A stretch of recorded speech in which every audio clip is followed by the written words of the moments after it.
बहुत स्वागत है मेरे यूट्यूब चैनल में।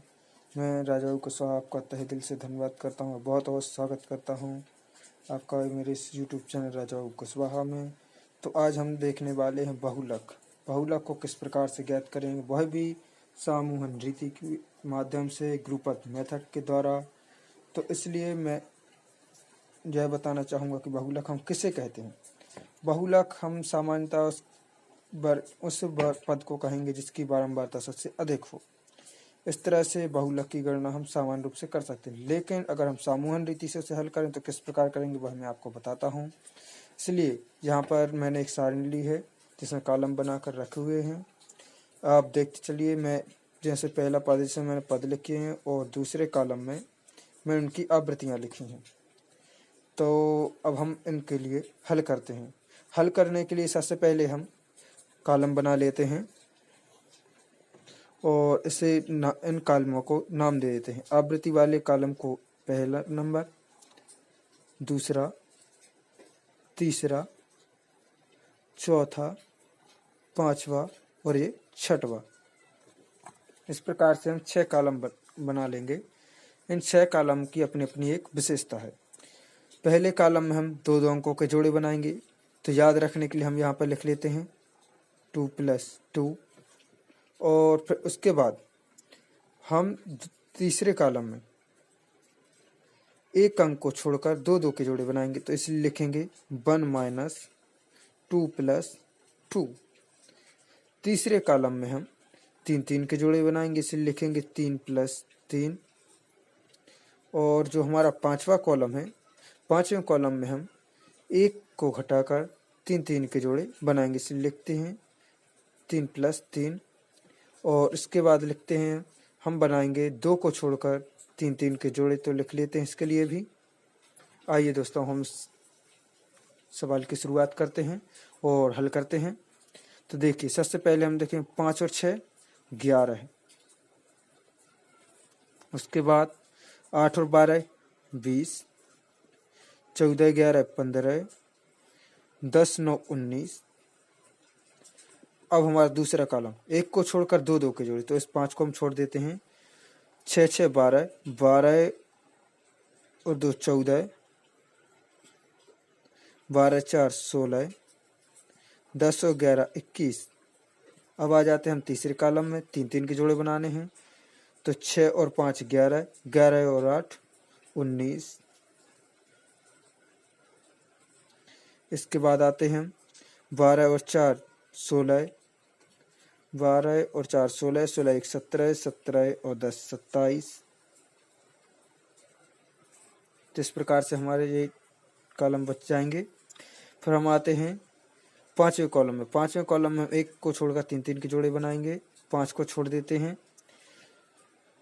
8 और 6 14, 14 और 12 12 12 24 और आपके 2 होगा 26। 26 को लिख लेते हैं। उसके बाद अब हम फिर से 3 का जोड़ा बनाएंगे। 11 और 4 15, 15, 11 4 15, 10 25 लिख लेते हैं। अब आ जाते हैं हम छठवें कॉलम पर। 2 को छोड़कर 3 के जोड़े बनाने हमें, तो 1 और 2 को छोड़ देते हैं, 3 के जोड़े। 12 8 20, 20 और 4 24, 24 को लिख लेते हैं और 3 के फिर बनाएंगे। 10 और 11 21, 21 9 30। देखिए दोस्तों, हमने ये सारी आवृत्तियाँ निकाल ली हैं। अब हमें लगाने हैं टैली चिन्ह, तो लिख लेते हैं टैली चिन्ह और यहाँ पे हम लिखेंगे अंक।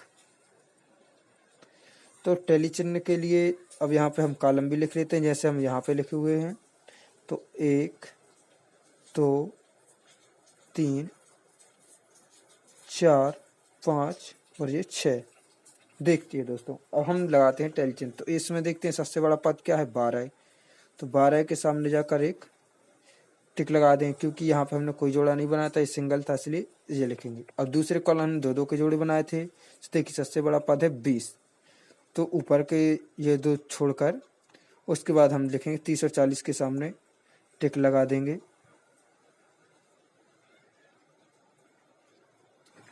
दोस्तों इसके बाद आ जाते हैं हम अपने तीसरे कॉलम में। तो एक को छोड़कर हमने दो के जोड़े बनाए थे। इसमें सबसे बड़ी संख्या हमारी 21। तो हम यहाँ से देखते हैं, इसको एक को छोड़ देते हैं तो दो जोड़े 1 2 1 2 और 1 2, तो 10 और 11 21। तो 10 और 11 के सामने एक एक टिक लगा लेंगे। इसके बाद हम आ जाते हैं अपने चौथे कॉलम पर। तो यहाँ पर हमने 3 3 के जोड़े बनाए थे। सबसे बड़ी संख्या है 27। तो देख लेते हैं, 3 छोड़ देते हैं, 1 2 3 12 4 और 11 के सामने एक एक टिक लगा लेते हैं। ऊपर से गिनते हैं, 1 2 और 3 लिखते हैं 1।